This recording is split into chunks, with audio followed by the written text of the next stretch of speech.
We got a big injury update on Tyler Higbee and 5 big takeaways from the Rams' wild card round playoff win over the Vikings. That's coming up next on Locked On Rams.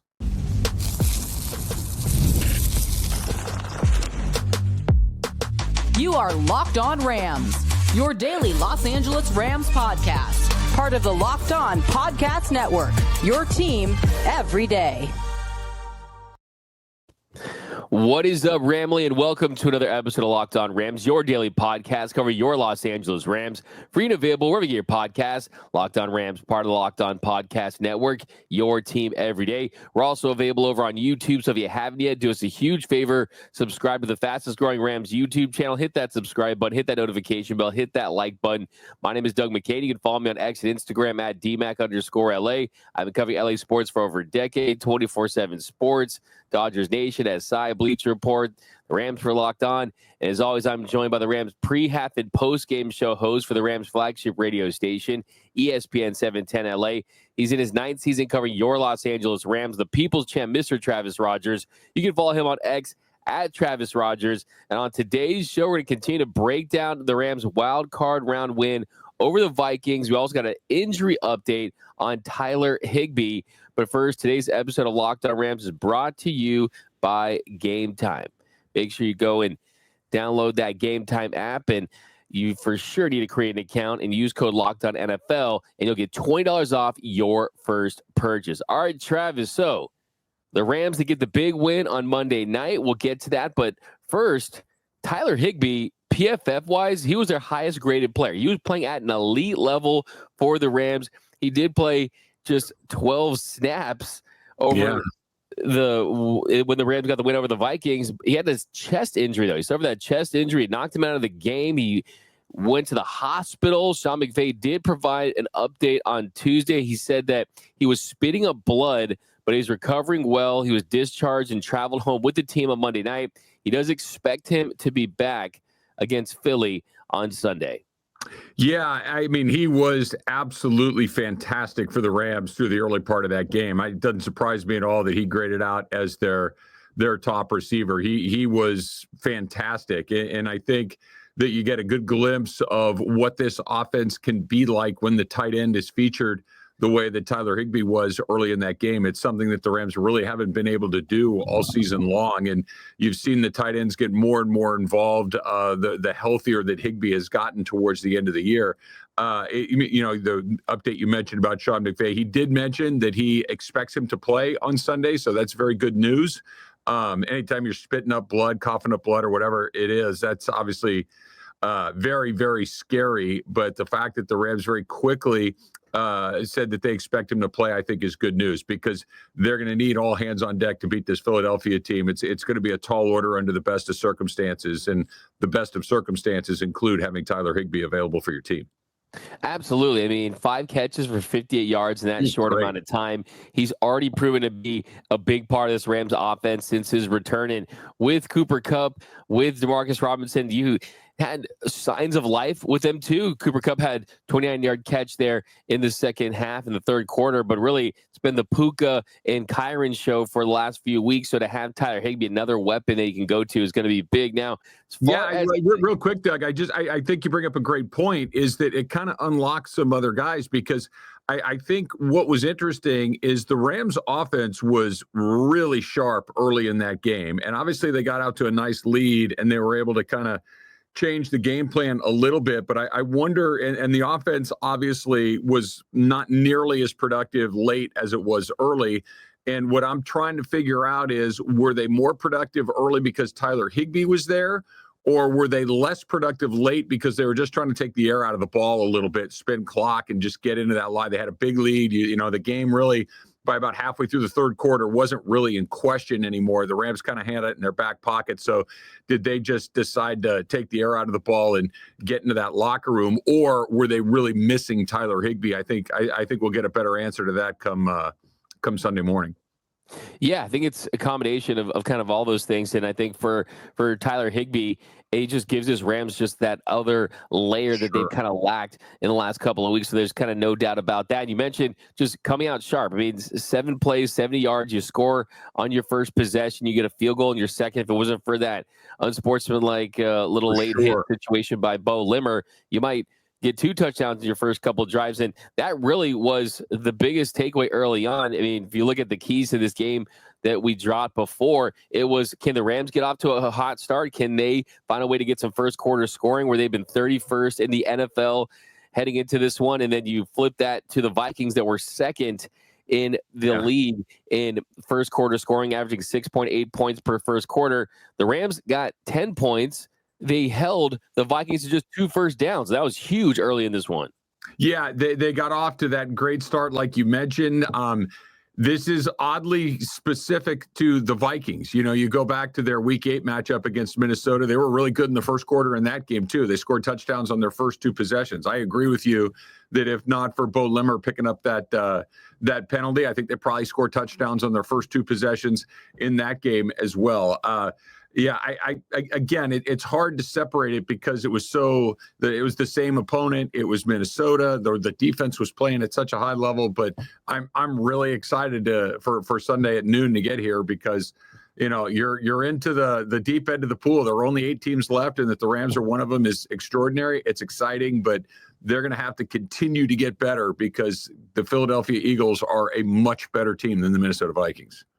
Absolutely. And the Eagles definitely present some problems, and there's definitely going to have to be some adjustments from the Rams end when you look at how they play against the Vikings versus heading into this Eagles matchup. But I think that for this Rams team, if you're going to face a team where, your back's against the wall, you're going to be the underdogs once again, you're going to be on the road, a big physical team that really dominated you through parts of your first matchup this season. Well, the difference between then and now is the defense is peaking at the right time. This Rams defense is the story with this group. I don't think that this team is even in the playoffs right now if it weren't for Chris Shula's defense.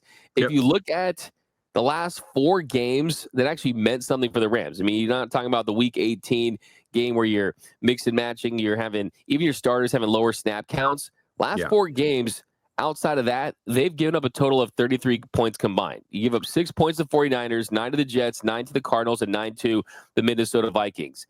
This defense is absolutely peaking at the right time. You get 9 sacks. That's tied for the most in a game in the playoffs in the Super Bowl era. You had 6 sacks at halftime. That was the most in 25 years. Look, Aaron Donald was at this game. I'm not so sure number 99 wasn't out there just wreaking havoc somehow, some way. I mean, it was just incredible to see what this defense was able to do, just absolutely dominating the Vikings early in this one. I like what you said. The defense has been good. It was more than just on Monday night against the Vikings that you go back the better part of a month. They've been lights out. But, and again, I don't want to throw cold water on what they did. Like you said, 9 sacks is 9 sacks. I don't care who you're playing. If you get the quarterback 9 times, you've had a great night. The Minnesota Vikings are playing a couple of backups at tackle in both of their spots, so that's part of it. Talk about some of those teams you mentioned. They've had this, going back to that San Francisco game, it was played in the rain, so that game was kind of a weird game. The New York Jets are lousy. The Arizona Cardinals always are lousy at the end of the season. And then Minnesota, like we talked about, is playing a couple of backups. So there's some context to this, but they also haven't been giving up any points. You can only play the teams that are put in front of you, and they've done an incredible job of that. This is a different animal that's coming, or I should say that they're going into on Sunday. Saquon Barkley murdered them the last time they played. This might be the best offensive line in football. You have a quarterback. I don't know if Jalen Hurts is a great quarterback, but he's better than Sam Darnold. He's certainly someone that's going to panic less than Sam Darnold. He's certainly someone that has played in a bunch of big games where Sam Darnold has not. So this is a very, very different challenge coming up. Absolutely. There's no doubt about that. And of course, you got the book, The Inner Excellence. Indeed. That A.J. Brown was reading, and they did dominate them then, but this is the power of now. And the power of now for the Rams is that I think that they're in a different position. I think they're peaking at the right time. And this is a team where you just look, it's almost like they're right where they want to be, right? As far as who's going to text Dan Campbell to let him know that the Rams won and that they could be playing the Rams in 2 weeks, not the Vikings in 2 weeks, right? This team is kind of collecting all of these things, and they're using it to their advantage. I mean, you get displaced, you go from your home in LA to playing in Arizona, not a big deal. You don't complain, you go out there and you dominate. Yeah, Doug, let's pick this up on the other side, because I think that's a great point to get into, is what they were able to do last week, the circumstances surrounding what they had to do last week. Let's do that next, because I want to give a hat tip to just about every single person in the Rams organization that was involved in that. It was extraordinary. Absolutely. That's coming up next here on Locked On Rams.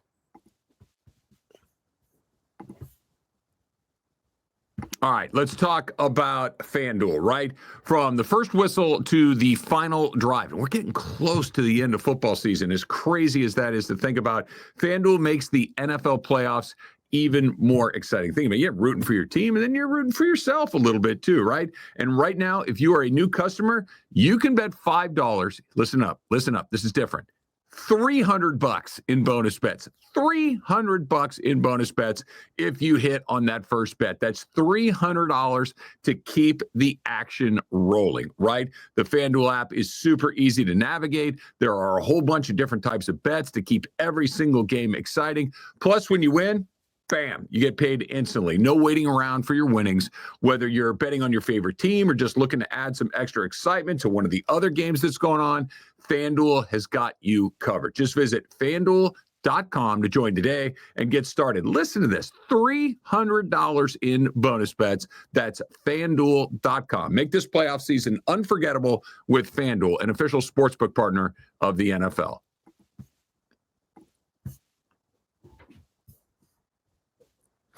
And we are off and running here on Locked On Rams. Thank you for making Locked On Rams your first listen every single weekday. Free and available wherever you get your podcasts. Locked On Rams, part of the Locked On Podcast Network, your team every day. Also want to send a special shout out to those every listeners out there watching, listening to every single episode of Locked On Rams. We also know we have a lot of new listeners right now because this is the playoffs. We got Rams fever happening right now. So if you're new to the channel, be sure to subscribe. Also subscribe to the podcast. And yeah, just join that Every Listeners Club and you won't miss a thing about your Los Angeles Rams. All right, Travis, we're going to pick it up with what we're talking about before the end of the segment, was just how impressive it was for this Rams team to just go through everything that's been going on here in Southern California with the wildfires. And yeah, thoughts and prayers are with everyone's been impacted and still is impacted through this. And to be able to put together a game plan, put together a travel schedule, just go to a different stadium where, yes, you're familiar, but still it did feel like a college bowl game in a sense, where you had more Vikings fans that were there that probably would have been at SoFi Stadium. And you didn't go out there and you kind of win nail biter. You know, you went out there and you pretty much ended this game in the first half.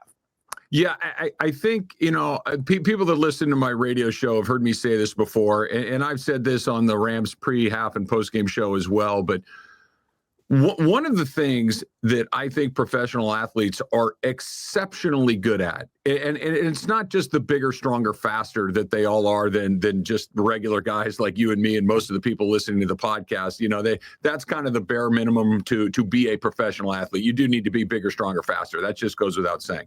But the mental component that I think the vast majority of professional athletes possess is this ability to compartmentalize. This ability, Doug, you and I, and I think most of the people that are listening to this podcast, we are always looking behind us to think about what just happened, and we're thinking ahead of us to think about what may happen next, right? That very rarely do we live in the moment, in the now, the thing that is right here in front of us that we have to do today. Professional athletes do that every single day. Go ask one of these guys about week 7 when it's week 5.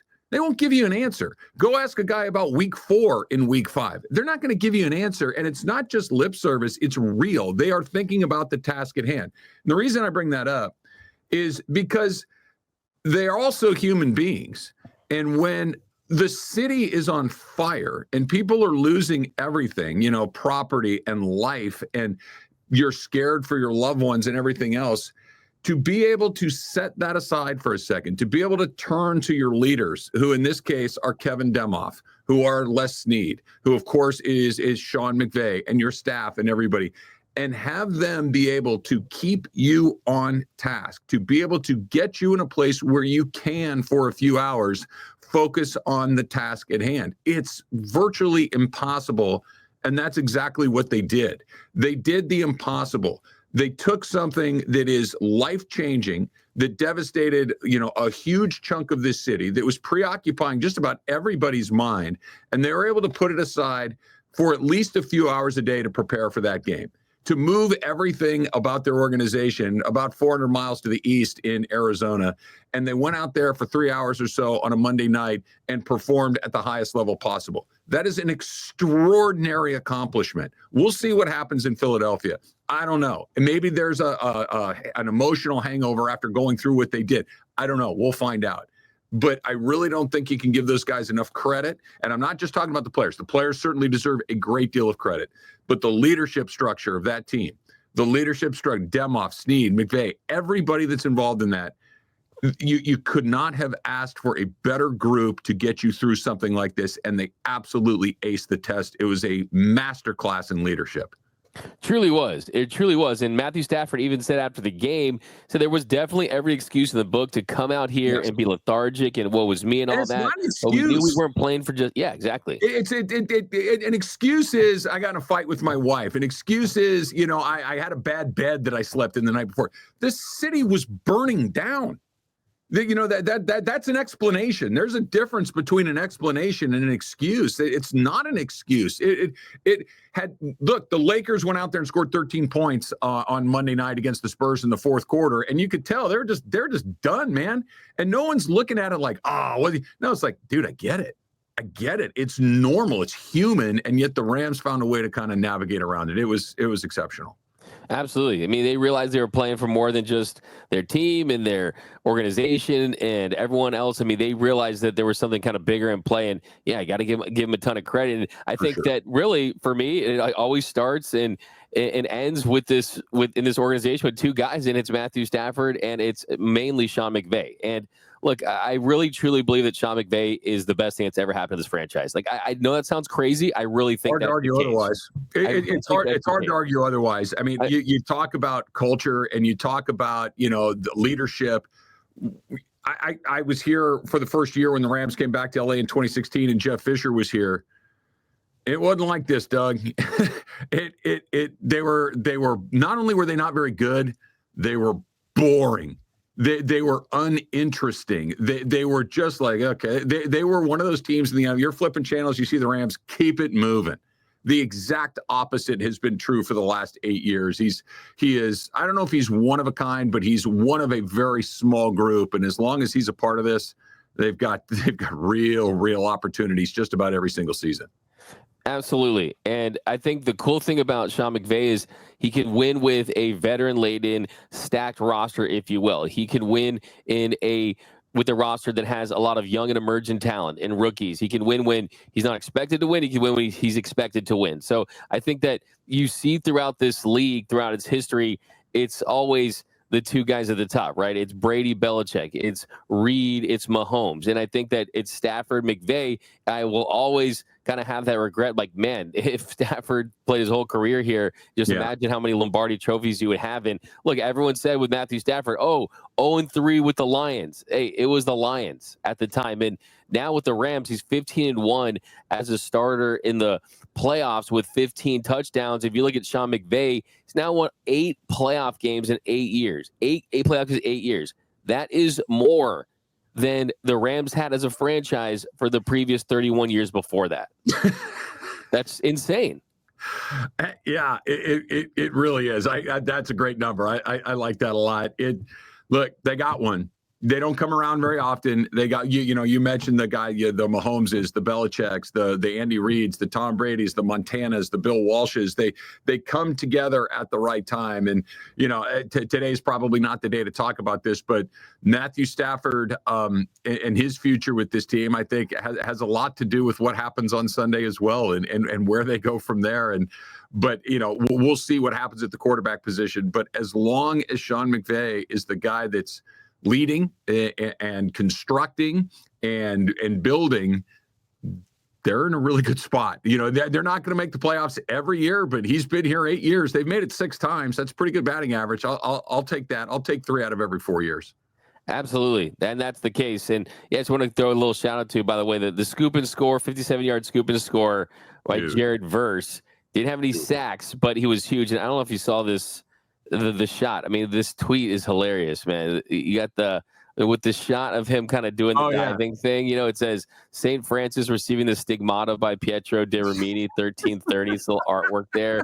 I mean, there's been so many great memes from this, but just an absolute like incredible shot right there. And that was just an absolute game changer. And it was his pressure that really led to a lot of sacks, even though he didn't get one for himself. But I mean, he had a great strip there by Kello Witherspoon. And man, they were rolling, man. Like, we've talked about it all season. You mentioned this a couple of times, like, oh, how many times have the Rams looked really like good for 4 quarters? They were rolling all 3 phases of the game in this one. And that's what just made this the most comfortable. It almost reminded me of the Dodgers versus Mets NLCS, right? It was like a very comfortable, like, I'm not that stressed type win. I'm like, do I like this? I kind of want to, you know, feel a little anxiety, just make it feel like I'm like alive. You know what I mean? Like, it was so comfortable of a win, but I'll take it every time. You don't get playoff games that are blowouts very often. You know, in the first round, the wild card round, there was really kind of only one good game, the Washington-Tampa game. But, you know, I think you're going to get that feeling of being alive pretty soon. The games are going to get much tighter. But I want to go back to what you're talking about with Verse real quick. He hit 19.88 miles per hour on that run. Wow. That was the fastest speed any ball carrier had in the entire game. He is an edge player. He was the fastest guy with the ball the entire game in a game that included Justin Jefferson. Just stop and think about that for a second. That dude is from another planet, an absolute another planet. Couldn't be a bigger fan. 100%. He led the team with 5 total pressures, had 2 tackles, just an absolute game changer. The Rams nailed that draft pick. But coming up next, we got more takeaways for the Rams wild card round win over the Vikings. That's coming up next on Locked On Rams. Growing your small business in 2025 comes down to how well you can hire. And let's face it, better hires start with smarter insights. That's where LinkedIn comes in. With the strongest hiring data available, LinkedIn helps you identify the right candidates, giving you the confidence to make the best decisions for your business. I've used LinkedIn Jobs in the past and for myself, and I can tell you it is a game changer when it comes to hiring the right person, because small businesses, you wear a lot of hats. Every hire is absolutely crucial, and LinkedIn understands that. So that's why they connect you with the best candidates using data that you're not going to find anywhere else. Unique skills and interests to the connections you share. LinkedIn helps you find the right person for the job. In fact, 72% of small businesses say LinkedIn has helped them find high-quality candidates. Hire smarter this year and find your next great hire on LinkedIn. Post your job for free at linkedin.com/LockedOnNFL. That's linkedin.com/LockedOnNFL to post your job for free. Terms and conditions apply.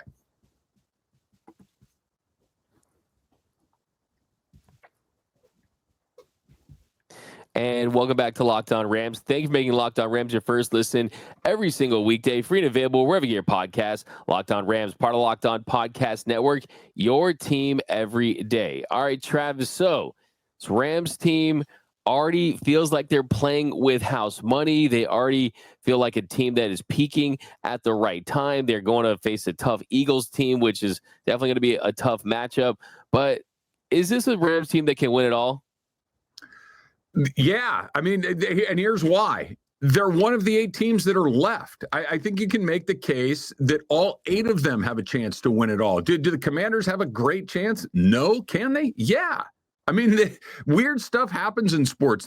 You don't need to be great over the next 6 months to win the Super Bowl anymore. All of these teams, they need to be great 3 times. You know, that's all you're talking about is find 3 more games to be at your best when your best is required, to steal a line from Sean McVay.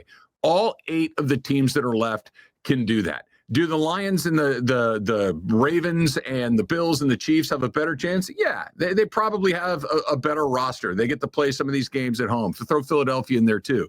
But all of these other teams, sure, they have a chance.